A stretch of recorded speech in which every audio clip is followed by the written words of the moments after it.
안녕하세요. 오늘의 책은 부의 설계라는 제목의 책입니다. 제가 이 책을 읽고서 밑줄 친 부분들을 중점적으로 보면서 리뷰를 시작하도록 하겠습니다. 목차입니다.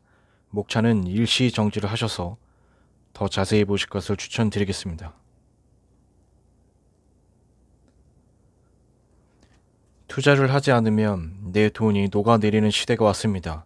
주식과 부동산, 금과 은, 원자재, 암호화폐 등의 투자하는 인구는 가파르게 늘어나고 있습니다.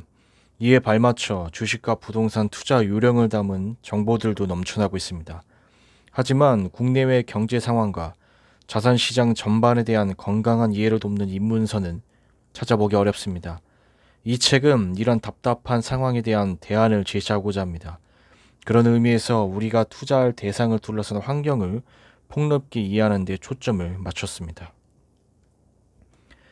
글로벌 경제는 국가와 국가, 산업과 산업별로 긴밀하게 연결되어 있습니다. 특히 반도체와 2차 전지, 친환경, 5G 등 미래를 선도할 산업은 특정 나라가 독점하지 않고 분업화되어 있습니다. 소재, 부품, 장비부터 완성품까지 각각을 주도하는 기업들이 전 세계에 흩어져 있습니다. 기업들은 글로벌 분업화를 통해 제품 가격을 안정적으로 유지할 수 있었고 지난 10여 년간 저물가 시대를 이어올 수 있었습니다. 그런데 기존 질서가 흔들리고 있습니다. 세계 1위, 2위 경제대국, 즉 미국과 중국의 패권 전쟁이 갈수록 치열해지면서 각자 공급망 구축 체제로 재편되고 있기 때문입니다. 당장 공급망 병목이 유발한 인플레이션이 거의 모든 나라에 나타나고 있습니다. 자산 가격의 거품이 계속 커지고 있고 뭔가 계기만 있으면 터질 우려까지 나오고 있습니다. 특히 한국은 지정학적으로 두 대국 사이에 위치해 있고 경제적으로도 밀접하게 연결되어 있습니다. 두 나라에서 악재가 발생한다면 직접적인 영향을 받는다는 얘기입니다. 여기에 세계 3위 경제대국 일본도 근거리에 있습니다. 미국과 중국, 일본의 경제 상황과 향후 정책을 정확히 읽어야 우리나라 경제와 자산 시장의 변화를 예측할 수 있고 투자 전략도 세울 수 있습니다. 거시경제 구조와 돌아가는 흐름을 이해하는 것이 부의 설계의 기본이자 투자의 첫걸음입니다. 자본주의 시스템에서 돈이 혈액이라면 은행은 심장입니다. 은행이 멈추면 돈이 돌지 않아 금융 시스템이 붕괴됩니다. 2008년 금융 위기를 통해 이 사실을 잘 알고 있던 연준은 우선 은행 살리기에 나서는데요. 은행에 달러를 공급한 게 핵심입니다. 연준은 우선 기준금리를 바로 0%까지 낮춥니다. 기준금리가 0%라는 것은 돈을 빌리더라도 이자 부담이 거의 없다는 의미인데요. 시중 경제 주체들의 이자 부담을 최소화해 주기 때문에 시장을 안정시키는 효과가 있습니다. 그런데 과거에 효과가 있었던 이 정책이 이번에는 통하지 않았습니다. 금융위기 이후 너무 많은 부채가 쌓여 약발이 먹히지 않은 것입니다. 그러자 증시는 계속 추락했습니다. 연준은 두 번째 카드를 꺼냅니다. 무제한 양적 완화입니다.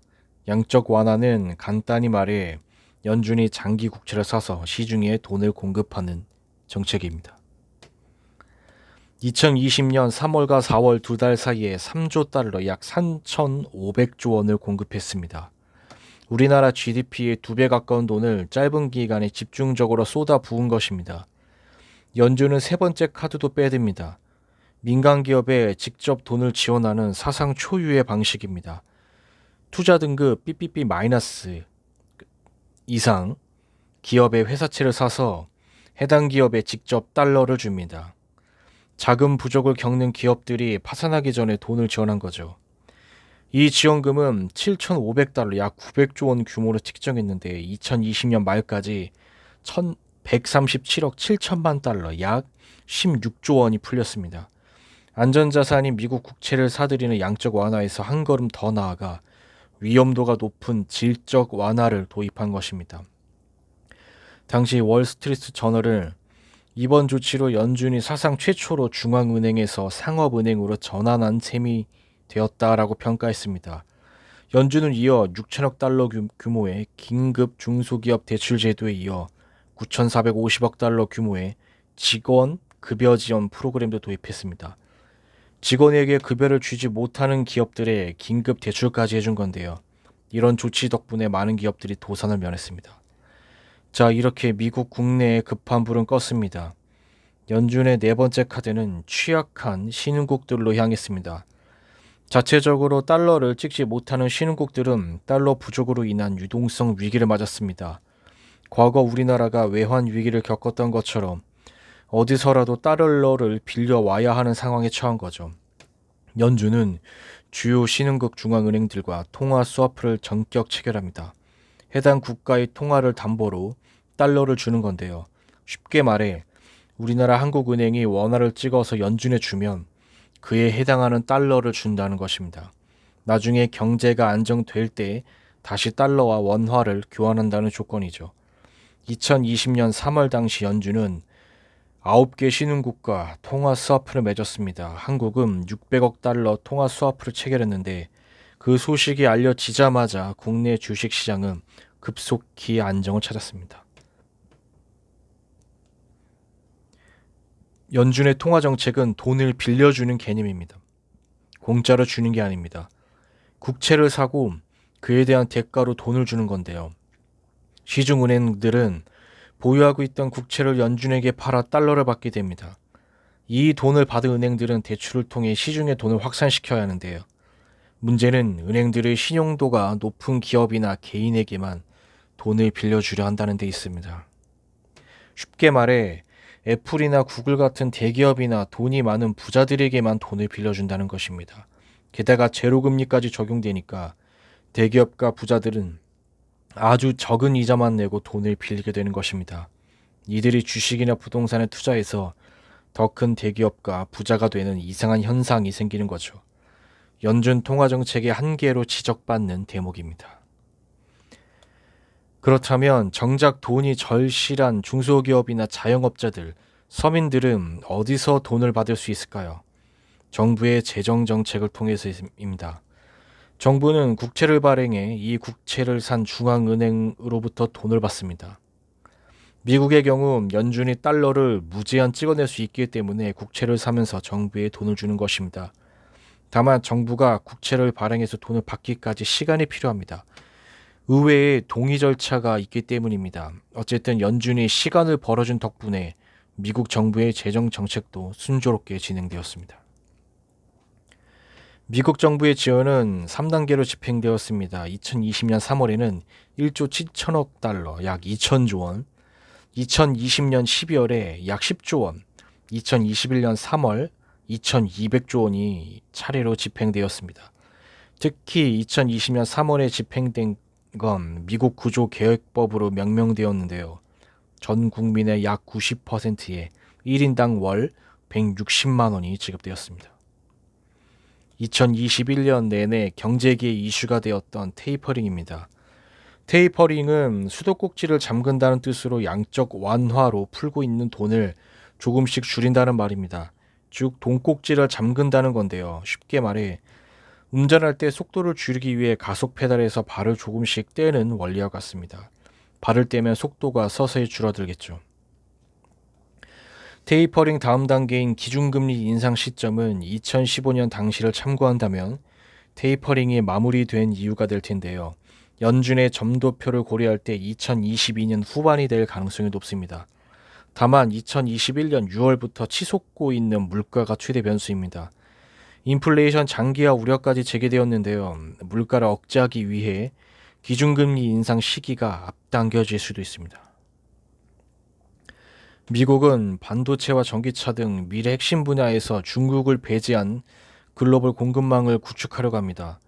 이에 중국은 자금과 자원을 총동원해 기술력을 끌어올려 자체 공급망을 만들겠다는 것입니다. 미국과 중국의 패권전쟁 2라운드의 최전선은 반도체입니다. 중국이 반도체 자립을 하느냐, 미국이 이를 저지하느냐를 놓고 사활을 건 싸움이 진행 중입니다. 미국의 반도체 전략은 두 갈래로 진행되고 있습니다. 우선 미국 국내에 반도체 공급망을 구축하고 있습니다. 기존에는 설계는 미국 업체들이, 생산은 한국이나 대만 업체들이, 소재는 독일과 일본 업체들이 맡는 이른바 세계 분업 체계였는데 미국 내에 생산 시스템까지 갖춰 공급 체인망을 완성하겠다는 것입니다. 반도체 공급망 구축에는 인텔을 선봉에 내세웠는데요. 인텔은 대만의 TSMC와 삼성전자가 양분하고 있는 파운드리에 뛰어들었습니다. 미국은 동시에 중국의 첨단 반도체 자립을 적극 저지하고 있습니다. 2021년 4월 백악관에서 반도체 공급망 회의가 열렸는데 바이든 대통령은 이 자리에서 반도체 웨이퍼를 직접 들어보이며 중국 공산당이 반도체 공급망을 재편하고 지배하려는 계획을 갖고 있다면서 중국 반도체 육성을 저지하겠다는 뜻을 노골적으로 밝혔습니다. 미국의 대중국 규제는 치밀하게 진행되고 있습니다. 우선 수출 통제 기업 리스트를 활용해 미국의 기술이 포함된 소재, 부품, 장비 등이 중국 반도체 기업에 수출되지 않도록 막고 있습니다. 이에 맞서는 중국의 전략은 무엇일까요? 2020년 말 기준 중국의 반도체 자립률은 15.9%에 불과하고 대부분 해외에 의존하고 있습니다. 중국 제조 2025에서 목표로 한 2020년 자립률 40%에 한참 모자랍니다. 이에 제2의 반도체 굴기를 선언하고 집중 육성에 나섰습니다. 중국이 절대적으로 우위를 점하는 분야가 있습니다. 바로 히토류입니다. 첨단 소재용으로 불리는 히토류는 전 세계 80%가 중국에 매장되어 있는 것으로 알려져 있습니다. 중국은 자국 내 히토류 기업들을 통합시켜 골리앗 국영 기업을 추진하고 있습니다. 히토류 자원을 무기화한다는 전략입니다. 이에 맞서 미국은 히토류 공급망에서 탈중국화를 선언했습니다. 캘리포니아에 있는 히토류 강선인 마운틴 패스 시설을 재가동하고 미국, 호주, 캐나다의 히토류 생산기업과 합작사 설립을 추진하고 있습니다. 중국산 히토류에 대한 무역 규제 카드도 꺼내들 태세입니다. 미국은 반도체와 전기차, 2차 전지 등 미래 핵심 분야에서 중국을 배제한 글로벌 공급망을 구축하려는 전략이고 이에 대해 중국은 자금과 자원을 총동원해 기술력을 끌어올려 자체 공급망을 만들겠다는 것입니다. 현재 상황은 미국이 압도적으로 우세합니다. 글로벌 시가총액 상위 20개 기술 기업을 보면 미국은 애플과 마이크로소프트 등 14개나 속해 있는데 중국은 텐센트와 알리바바 뿐입니다. 미국과 중국, 세계 빅2 국가 간의 패권 전쟁은 앞으로 어떻게 진행될까요? 필자는 우선 두 나라 간 경제적 상관 계수가 0.87이라는 데 주목합니다. 이미 두 나라가 경제적으로 긴밀하게 연결되어 있다는 얘기인데요. 중국의 생산자 물가지수가 올라가면 미국의 소비자 물가지수가 올라갑니다. 중국에서 생산된 제품이 미국 시장에서 소비되는 구조이기 때문인데요. 중국에서 시작된 인플레이션이 미국으로 전이되고 글로벌 경제로 확산될 수 있다는 얘기입니다. 두 번째, 미국이 일방적으로 공격하기에 중국 경제 규모가 너무 커져버렸습니다. 2020년 말 GDP 기준으로 미국이 21조 달러, 중국은 15조 달러 규모로 중국은 이미 미국의 70% 수준입니다. 또한 중국 경제는 다양한 분야에서 글로벌 공급 밸류 체인으로 밀접하게 연결되어 있어 중국의 충격이 전 세계로 파급됩니다. 세 번째, 양측의 전략입니다. 미국은 과거 패권 경쟁을 할 때마다 달러를 마구 찍어내는 팽창 전략을 썼습니다. 기축 통화국이기 때문에 가능한 전략인데요. 소련은 이 페이스에 밀려 같이 돈을 쓰는 전략으로 대응하다가 결국 한계에 이르러 붕괴했습니다. 중국도 이 점을 잘 알고 있어서 긴축 전략을 유지하고 있습니다. 중국이 이런 전략을 세운 것을 미국도 잘 알고 있고 이 사실을 중국도 잘 알고 있습니다. 상대패를 알기 때문에 섣불리 공격하기 어렵다는 얘기입니다. 미국 주식시장의 시가총액은 56조 달러, 약 6.5경 원 규모로 전 세계 주식시장의 60%가량을 점유하고 있는데요. 실제로는 90% 이상의 영향력이 있는 것으로 분석됩니다. 전 세계에서 미국 주식시장으로 자금이 유입되고 있으며 이 자금을 바탕으로 미국의 기업들은 투자와 성장을 이어가고 있습니다. 2021년 9월 기준 전 세계 시가총액 상위 15개 기업 가운데 미국 기업이 무려 11개나 차지했습니다.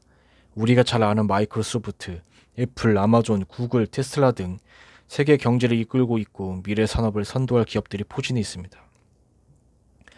미국 증시는 왜 계속 오를까요? 여러 가지 요인이 있는데요. 크게 네 가지로 나눠서 설명하겠습니다. 첫째, 미국 증시에는 영업이익률이 높은 회사들이 많습니다. 즉 실적이 좋다는 것입니다. 우리에게로 잘 알려진 비자라는 회사가 있습니다. 시가총액이 우리 돈으로 550조 원 가량인데요. 매년 50% 넘는 영업이익률을 기록하고 있습니다. 애플, 코카콜라, 스타벅스 등 최종 소비재 기업들도 많은데요. 경기가 좋건 좋지 않건 꾸준히 매출이 발생하는 장점이 있습니다.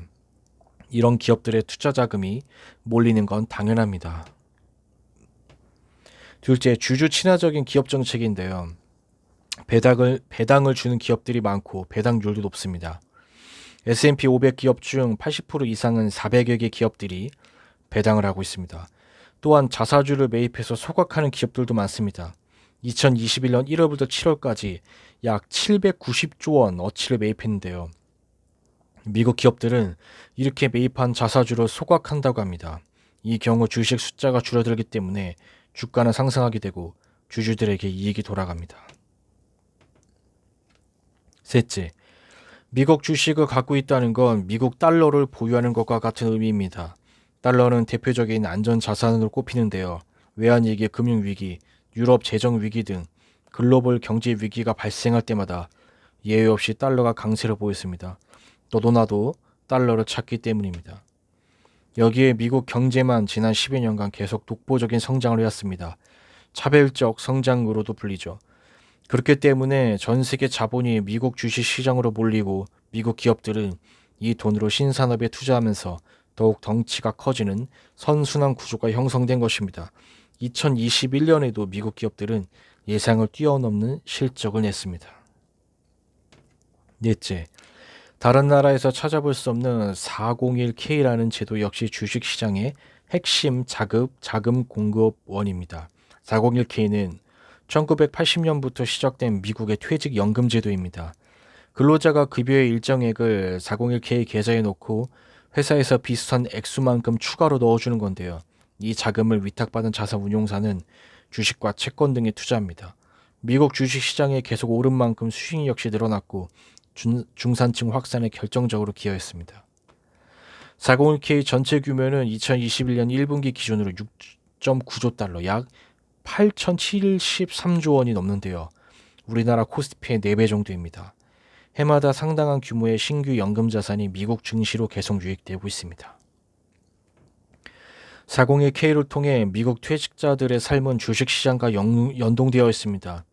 주식시장이 망가지면 퇴직자들의 삶도 망가지는 구조입니다. 그렇다면 미국 정부에서는 당연히 주가가 꾸준히 오르게 해야 하겠죠. 증시가 계속 오르는 한 미국 국민들에도 오는 문제가 없기 때문입니다. 생활이 안정되면 현 정부를 지지하는 사람들도 늘어날 테고 그러면 선거에도 유리하겠죠. 미국 증시는 실적 좋은 기업과 주주 친화적 정책, 달러 자산이라는 측면 때문에 전 세계에서 자금이 유입되고 있습니다. 주가가 꾸준히 상승하고 있기 때문에 투자자 입장에서도 돈 벌 확률이 높은 곳에 투자하는 게 당연하겠죠. 돈은 돈을 벌 수 있는 곳으로 흐르기 마련이니까요. 게다가 401K 퇴직연금을 통해서 신규 자금이 안정적으로 들어오고 있습니다. 미국 증시의 유동성을 끊임없이 공복하는 마르지 않는 두 가지 우물이 있는 것입니다. 중국 주식시장은 당과 정부가 통제한다는 점을 꼭 염두에 두시기 바랍니다. 중국 자산시장에 투자할 때 세 가지 변수가 있다고 합니다. 첫 번째는 정책이고 두 번째도 정책이며 세 번째도 정책입니다. 양털깎기란 숭웅빈이 쓴 화폐 전쟁이란 책에서 처음 등장한 용어입니다. 국제금융 재벌들이 자산의 거품을 유도해서 붕괴시킨 뒤 가치가 크게 떨어진 자산을 헐값에 사들인다는 시나리오입니다. 우선 1단계는 법을 형성 단계입니다. 금융당국이 대출 확대, 금리 인하 등 경기 부양 조치를 시행합니다. 주식과 부동산 가격이 오르면서 투기를 조장합니다. 일반 대중들이 너도 나도 대출을 받아 뛰어듭니다. 버블이 형성된 것입니다. 2단계는 양털깎기 준비입니다. 버블이 최고조에 달하면 국제금융재벌들은 버블 경제에 대한 공포 분위기를 조성합니다. 금융당국은 대출을 규제하고 금리 인상에 나섭니다. 3단계는 버블 붕괴입니다. 빚에 대한 부담 때문에 대중들은 너도 나도 집을 헐값에 내놓습니다. 대중들의 피 같은 자산들을 금융재벌들은 헐값에 매입합니다. 대중들은 상처투성이의 맨몸이 된 양들처럼 빈털터리로 전락합니다. 그러면 우리나라 상황은 어떨까요? 양탈가게 3단계 시나리오에 대입해 보겠습니다. 코로나19 사태 이후 초저금리를 유지하면서 가계대출이 급증했습니다. 한국은행의 발표로는 2021년 3분기 기준 1845조 원이지만 전세보증금과 자영업자 대출을 포함하면 3천조 원을 넘습니다. GDP 대비 가계부채율이 세계 1위입니다. 기업 부채율도 외환위기 당시를 넘어섰습니다. 집값은 더 심각합니다. 소득 대비 서울 집값은 18.5배로 홍콩에 이어 세계 2위입니다. 일본의 부동산 거품이 정점에 달했을 때 도쿄의 PIR 15.6배보다 더 높은 수준인데요. 영혼까지 끌어모아란 용혼까지 등장한 걸 보면 일반 대중들이 너도나도 대출을 받아 자산시장에 뛰어든다는 1단계에 해당됩니다. 그러면 2단계도 해당될까요? 2단계에서는 버블 경제에 대한 공포 분위기가 조성되고 금융당국이 대출을 규제하고 금리 인상에 나선다고 했습니다. 현재의 상황과 희한하게 맞아떨어지네요. 실제로 금융당국이 강하게 대출 규제에 나섰고 기준금리도 올렸습니다. 2단계 상황까지는 맞는 것 같은데 3단계가 오면 안 되겠죠. 미국의 금리 인상 시기에 우리나라 경제가 어떻게 버티느냐가 최대 고비가 될 것입니다. 환율도 속도가 중요합니다. 너무 빨리 오르거나 너무 빨리 내리면 반드시 탈이 납니다. 왜 경제 위기 때문에 전 세계가 미국 달러를 찾을까요? 달러가 국제 통화이기 때문입니다. 전 세계 금융거래 80% 이상이 달러로 이루어지는데요. 위기 상황이 닥치면 어느 국가건 기업이건 현금을 확보하려고 혈안이 됩니다. 그 현금이 바로 달러입니다. 더욱이 달러는 원유의 유일한 결제 수단이어서 가치가 더 올라갑니다. 너도 나도 달러를 찾게 되고 달러 품귀 현상이 벌어지게 되는 것입니다. 그래서 달러는 다른 통화 대비 초강세를 띠게 됩니다. 역사상 위기는 반복되었습니다. 어떤 위기가 언제 닥칠지 모를 뿐 위기는 계속 나타났습니다. 위기 때마다 주식시장, 부동산 시장은 폭락했습니다. 달러만 반대의 모습을 보여줬죠. 달러가 왜 안전자산인지, 왜 평소에 달러를 보유하고 있어야 하는지 그 이유가 설명이 될 것입니다. 다만 달러를 보유하는 전략이 필요합니다. 한꺼번에 매입하지 말고 평소에 조금씩 사 모아야 합니다. 언제까지요? 위기가 터질 때까지입니다. 미국 연준은 인플레이션이 일시적이라는 입장이었다가 지속될 수 있다는 쪽으로 선회했습니다. 글로벌 공급망 회복이 더딜 것이란 분석인데요. 5%대의 높은 물가 상승이 지속될 경우 기준금리 인상을 앞당길 것으로 전망됩니다.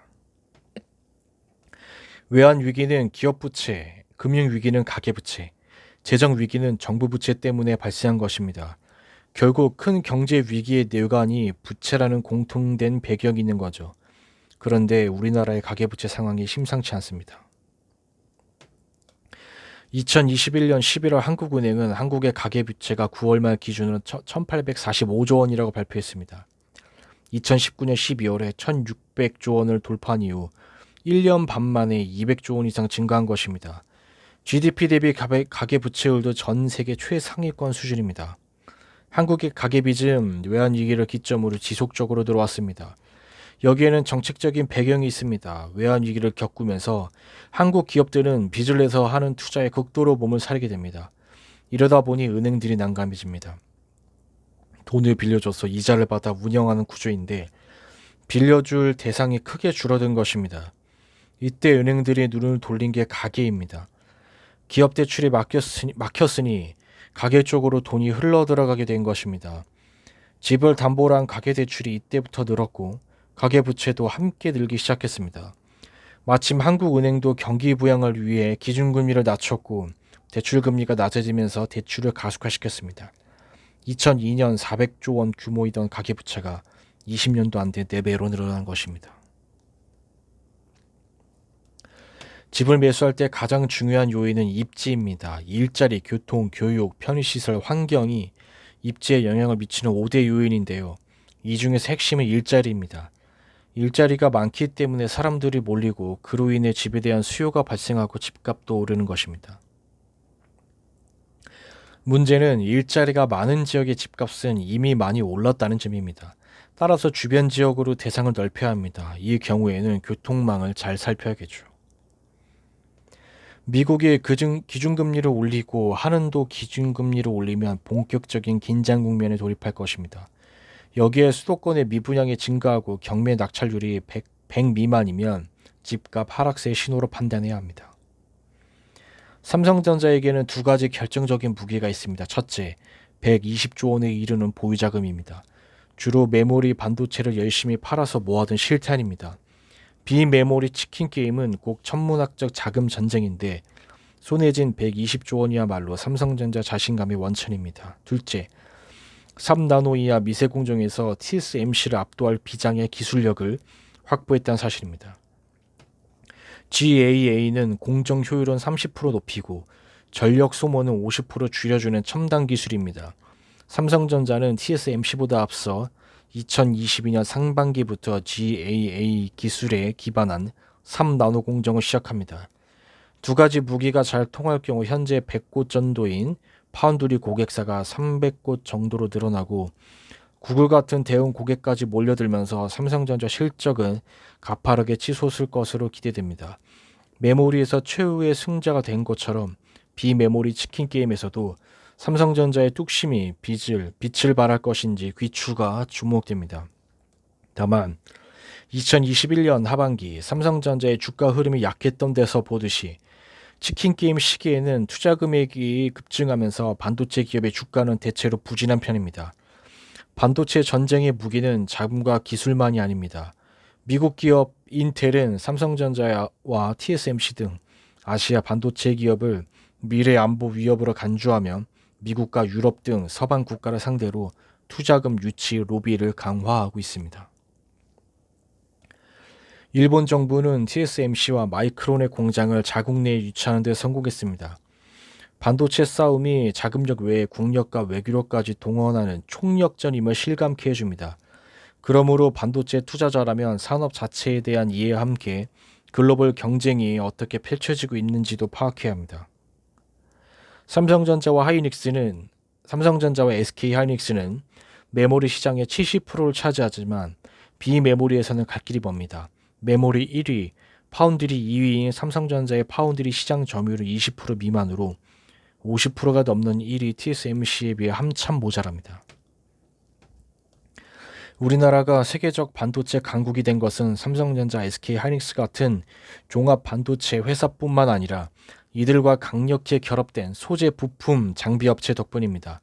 반도체 생산은 웨이퍼 제조에서부터 산화, 포토, 식각, 방막 증착, 금속 배선, 테스트, 패키징 등 8대 공정으로 이루어지는데 각 공정마다 국내의 밸류체인이 두텁게 깔려 있습니다.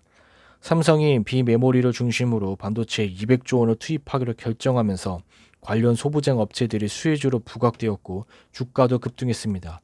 사실 반도체 치킨 게임은 곧 투자 늘리기 전쟁입니다. 번 돈을 고스란히 투자해야 하니 삼성전자 같은 반도체 대기업들은 죽을 맛이지만 소부장 업체들에게는 단비 같은 희소식입니다. 국내 반도체 소부장 기업들의 시가총액은 100조 원에 육박할 정도로 급성장하고 있어 그 자체로 거대한 투자 대상이 될 뿐 아니라 주가 상승률도 반도체 대기업보다 높은 경우가 많습니다. 투자금 대비 10배 수익을 거둔 이른바 신유타 기업은 삼성전자나 SK하이닉스 같은 반도체 완성품 업체보다 웨이퍼 제조나 식각 등 특정 분야의 숨은 강자들에게서 찾을 수 있습니다. 반도체 8대 공정명 밸류체인 해당되는 기업들 확인하시길 바랍니다. 글로벌 신차 시장에서 전기차가 차지하는 비율, 즉 전기차 침투율은 2025년 15%로 높아집니다. 새로 출시되는 자동차 7대 가운데 1대 이상이 전기차가 된다는 뜻입니다. 2035년 정해진 미래를 향한 전기차 산업에 무서운 질주가 시작되었습니다. 미국 기업 테슬라가 전 세계 전기차 업체 선두주자이니 전기차 산업도 미국이 가장 발전되었을 것으로 생각하기 쉽지만 실상은 그렇지 않습니다. 트럼프 대통령 시절까지 전기차는 미국에서 사실상 찬밥 신세였습니다. 미국의 전기차 원년은 2021년이라고 말할 수 있습니다. 2021년 1월 취임한 바이든 대통령은 첫 번째 직무가 파리 기후협약 복귀 서명일 정도로 전기차를 비롯한 친환경 정책을 강조합니다. 미국은 세계를 주도하는 나라이므로 미국의 정책이 바뀌면 그 파장은 대단히 커집니다. 글로벌 전기차 붐은 2021년 미국의 정책 변화로 폭발적 양상을 띠기 시작했습니다. 바이든 대통령은 2030년까지 미국에서 판매되는 신차의 50%를 친환경차로 재편하는 행정명령에 서명했고, 트럼프 시절에 완화했던 자동차 연비 규제도 다시 강화했습니다. 그 결과 2020년까지 유럽과 중국에 비해 뒤처졌던 미국의 전기차가 급성장세로 돌아섰습니다. 2021년 7월 말 기준 미국의 전기차 판매는 전년 동기 대비 113%나 늘었습니다. 2020년 36만 대이던 미국 전기차 시장은 2030년 720만 대로 20배나 커질 전망입니다. 테슬라, 루시드 모터스, 리비안 같은 전문 전기차 외에 GM과 포드 등의 내연기관 메이커들도 전기차 생산에 본격적으로 뛰어들었습니다. 특히 중국은 내연기관 차는 서방에 밀렸지만 전기차는 1위를 하겠다며 국가적인 지원을 쏟고 있습니다. 덕분에 비아디는 2021년 6월 이후 5개월 연속 테슬라를 제치고 자국 전기차 시장 1위에 올랐고, 우린과 니오, 샤오펑, 리오토 등 토종 브랜드도 빠르게 규모를 키워가고 있습니다. 현대차는 2020년 12월 공개한 전기차 전용 플랫폼 eGMP를 활용해 아이오닉 5 등 여러 종의 전기차를 생산하고 있습니다. 지금까지 전기차 전용 플랫폼을 확보한 메이커는 테슬라와 폭스바겐, 현대차 정도이니 그 의미를 짐작할 수 있습니다. 현대차의 eGMP 플랫폼 관련주는 차체 및 동력 전달과 관련된 부품 업체들인데, 현대모비스와 현대위아, 만도, 한온시스템, 성창오토텍, 경창산업 등으로 전기차 시대의 본격화와 함께 탄탄한 성장이 기대되는 종목들입니다.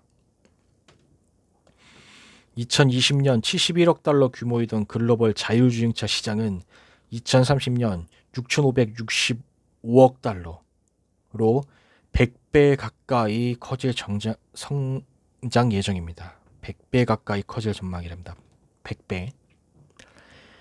국내 자율주행 관련주로는 만두, 현대모비스, 삼성전기, LG이노텍, 캠트로닉스, MC넥스, 칩셋미디어, 모트렉스, 대성 엘텍, 라닉스 등이 있습니다. 이름마저 생소한 기업도 있겠지만 건성으로 대하는 건 금물입니다. 자율주행의 고도와 함께 완성차 업체를 능가하는 주가 흐름을 보여줄 대성부는 떡잎들이기 때문입니다.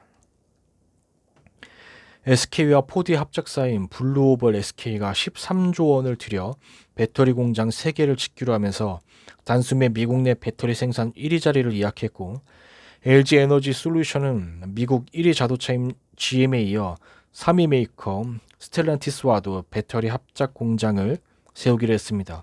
삼성 SDI도 일단 스텔란티스와 손을 잡았습니다. 시장에서는 삼성 SDI와 스텔란티스가 수조원 규모의 합작사를 설립할 것으로 예상하고 있습니다. 2025년 7월 신북미 자유협정이 발효되면 미국은 자국 내에서 생산한 배터리를 탑재한 전기차에만 무관세와 보조금 우대 혜택을 주는 만큼 셀 3사의 미국 진출 확대는 정해진 코스나 다름없습니다. 현재 미국 시장은 테슬라의 배터리를 공급하는 일본 파나소닉이 앞서가고 있지만 머지않아 K배터리 세상으로 바뀔 것으로 전망됩니다. 2021년 9월 삼성 SDI가 파나소닉을 제치고 루시드 모터스 전기차에 원통형 배터리를 납품한 것을 두고 시장에서는 패권 교체의 상징으로 평가하고 있습니다. 정책에 맞서지 말라는 투자 격언이 있습니다. 정책 당국의 방침과 엇나가는 투자는 비록 민주주의 국가에서도 비싼 대가를 치르게 된다는 뜻입니다. 그런데 뒤집어 보면 정책 당국과 같은 배를 타면 크게 성공한다는 말이 됩니다. 요즘 국가에서 정책으로 밀어주는 사람은 뭘까요? 단원 수소에너지입니다. 우주 질량의 75%를 차지해서 주기율표 1번인 수소는 지구상 어디에서나 구할 수 있는 풍부한 자원인 반면 부산물은 물밖에 없는 친환경 에너지입니다. 그래서 탄소 중립을 달성하기 위한 마지막 퍼즐이자 궁극의 에너지로 불립니다. 승용차 등 소형 교통 분야는 전기차가 유명하지만 트럭과 기차, 비행기, 선박 등 대형 수송기관용 재생에너지로는 배터리보다 수소가 더 우월합니다. 수소의 활용 분야는 자동차에 국한되지 않고 연료나 산업용 에너지 등 거의 모든 분야를 확대 가능합니다. 덕분에 글로벌 수소 경제는 2050년 2조 5천억 달러, 3천조 원의 거대 시장으로 부상할 전망입니다. 수소 어벤져스를 주도하는 현대차, SK, 포스코, 하나, 효성 등 5대 기업이 2030년까지 42조 원을 수소 산업에 투자하기로 하면서 국내에서도 수소가 새로운 투자 트렌드로 뜨고 있습니다. 국내 수소 경제 관련주입니다. 참고하시기 바랍니다. 수소차는 엔진이 없는 점에서 내연 기관차와 다르며 배터리 없이 내부에서 전기를 생산하는 점에서 전기차와도 차이가 있습니다. 현대차가 생산한 수소차 넥소의 세계 시장 점유율은 50% 이상으로 일본 도요타의 미라이에 2배 이상 앞서고 있습니다. 또한 현대차가 제조한 수소트럭 엑시언트는 유럽과 미국 진출에 성공하며 관련 시장을 선점해 가고 있습니다. 그린 수소의 생산 확대에 힘입어 대한민국이 주도하는 수소차의 미래는 장밋빛입니다. 연간 4에서 50%씩 성장하는 국내 온라인 유통 시장은 현재 네이버와 쿠팡, 이마트 이 3자 간의 대결 구도입니다. 온라인 유통 삼국지는 전자결제의 편의성보다 배송 파워에서 결정날 것으로 판단됩니다. 온라인 유통의 경쟁이 배송 전쟁의 양상으로 전개되고 있다는 뜻입니다. 소비자의 주문을 받는 즉시 가장 빠른 속도로 문전 배송을 할 수 있는 기업이 이기는 싸움입니다. 퀵커머스, 즉 빠른 배송이 핵심이기에 온라인 유통 시장의 최대 화두는 물류 인프라 구축입니다. 국내 유통 전쟁의 승자는 시장을 장악한 이후 배송료 등을 소비자에게 전가시키는 방법 등으로 수익성을 높여나갈 것으로 예상됩니다. 넷플릭스로 대표되는 OTT 시대가 열리면서 한국 드라마 제작사의 가치도 상승 흐름을 타고 있습니다. OTT는 오버 더 탑의 줄임말로 인터넷 동영상 서비스를 말합니다. 넷플릭스와 디즈니 플러스, 애플 TV 플러스가 글로벌 OTT 경쟁을 중요한다면 웨이브와 티빙, 왓챠 등 국내 브랜드도 몸집을 키워가고 있습니다. 인터넷과 모바일 시대가 본격화되면서 OTT는 지상파와 케이블 TV 시장을 잠식하는 수준을 넘어 컨텐츠와 관련된 새로운 대안 시장을 만들어가고 있습니다. 현재 국내 증시에 투자된 외국계 자금의 비중은 34에서 35% 수준이지만 주가의 상승 하락을 가르는 데 있어 외국계의 역할은 거의 절대적입니다. 외국계 자금은 국내 시장을 마음껏 요리해서 고수익을 올린 다음 순식간에 빠져나가기 일쑤입니다. 그래서 개인 투자자들을 중심으로 한국 증시는 외국인 놀이터다라는 자조적인 비난도 나옵니다. 2020년 3분기에 국내 기업의 GDP 대비 부채율이 111%에 이르렀습니다. IMF 직전을 능가하는 수준입니다. 기업 부채의 중과치를 감안하면 2021년 말에서 2022년의 기업 부채 비율은 더 높아질 가능성이 큽니다. 한마디로 우리의 기업 부채는 IMF 시절보다 더 심각한 셈입니다. IMF 외환위기 같은 기업발 경제 대란이 언제든지 터질 수 있다는 뜻입니다. 월가의 영웅으로 불리는 피터 린치 역시 철저한 분석과 공부를 성관의 비결로 내세웁니다. 그는 사람들이 부동산으로 돈을 버는 반면 주식으로는 있는 이유가 있다. 집을 고를 때는 몇 달을 투자해 살펴보지만 주식은 몇 분 만에 매매를 끝마치기 때문이다라는 의미심장한 말을 남겼습니다. 존 리 대표는 대한민국 사회의 가장 큰 문제점으로 금융 문맹을 지적합니다. 거의 질병이라고 말합니다. 금융 문맥의 사전적 의미는 금융에 대한 지식이 부족해서 돈을 제대로 관리하거나 활용하지 못하는 상태 또는 그런 사람을 말합니다. 우리 국민들이 금융자산에 투자할 때 가장 선호하는 대상은 은행 예금이 91.5%이고 주식은 4.4%라는 점이 금융 문맹의 증거라는 것입니다. 내가 돈을 위해 일하는 것이 아니라 돈이 나를 위해 일해야 한다는 것을 깨닫는 것이 금융 문맹 탈출의 시작이라고 존 대표 말합니다. 그러면서 돈이 일하게 만드는 가장 현실적인 방법은 주식 투자라고 덧붙입니다. 주식 투자는 좋은 기업과의 동업으로서 기업의 성장성에 올라타는 일이기 때문에 최우선적으로 권한다고 말합니다. 주식 투자는 개인만이 아니라 국가에도 도움이 됩니다. 금융에 돈이 돌아야 기업이 살아나고 국가 경제도 장기적으로 성장할 수 있다는 것입니다. 만약 자녀에게 주식 계좌를 만들어주고 사교육비를 주식에 투자했다면 아이는 20, 30년 후 큰 돈을 가질 수도 있고 창업도 할 수 있어요. 그런데도 옆집에서 비싼 학원 보낸다고 덩달아 좋은 학원에 보내는 건 돈을 무의미하게 써버리는 거죠. 그 돈이 증시에 투자되고 금융 자본으로 활용되어야 새로운 기업들이 생기게 되고 자녀들이 창업도 하게 됩니다. 미국도 미성년자는 주식 계좌를 만들 수 없어 부모들이 대신 만들어줍니다. 트러스트라는 제도가 있어요. 미국의 유태인들은 왜 부자가 되느냐? 13세 때 성인식을 하는데 이제는 어른이 되었으니 스스로 책임지라고 하면서 가족들이 돈을 모아줍니다. 5천만 원에서 6천만 원쯤 되는 돈을 주면서 투자하라고 가르칩니다. 유태인이든 일반 미국인이든 어려서부터 자연스럽게 주식이 무엇인지 투자가 어떤 것인지를 접하는데 한국은 정반대예요. 오히려 주식하면 안 된다고 가르칩니다. 주식을 안 하고 어떻게 부자가 될 수 있을까요? 주식 투자를 하는 것보다 하지 않는 게 위험합니다. 한국도 이제 깰 때가 왔어요. 자녀들에게 주식 계좌를 만들어주고 어려서부터 투자하는 습관을 키워줘야 합니다. 국영수 성적을 올리기 위해 쓰는 사교육비부터 투자금으로 돌려야 합니다. 네, 제가 준비한 리뷰는 여기까지입니다. 정말 현재 한국 경제를 넘어서서 전 세계 경제가 어떤 트렌드로 흘러가고 있는지를 잘 설명해주는 책인 것 같습니다. 그래서 오늘의 리뷰가 마음에 드셨다면 가능하면 이 책을 구매하셔서 한번 읽어보시는 것을 추천드리겠습니다. 오늘의 리뷰를 마치겠습니다. 감사합니다.